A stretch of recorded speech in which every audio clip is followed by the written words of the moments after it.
और ये जहां पर खड़े हैं, जिस पटरी पर चल रहे हैं, इस पटरी पर अनेकों मौक़ों पर इस देश की सियासत चली है। और राजनीतिक तौर पर ऐसे चुनाव बहुत कम होते हैं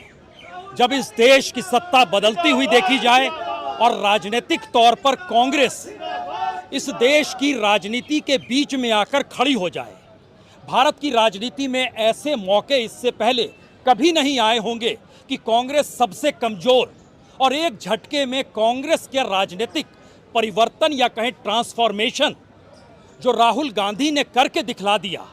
और इस देश को नंगे पांव चलकर लोगों को जोड़ते हुए एक साथ 3 संदेश दे डाले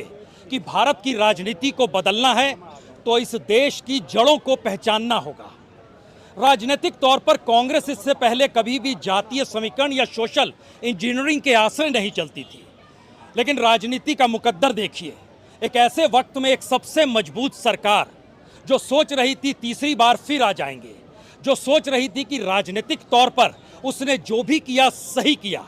लेकिन ये कहाँ किसी को पता था कि जनता जब करवट लेती है तो बड़ी बड़ी सत्ता डोलने लगती है। और डोलती हुई सत्ता के लिए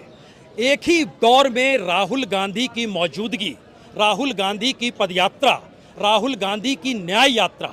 ये सारे सवाल हो सकता है आपके जहन में बहुत सारे सवालों को जन्म दे दें।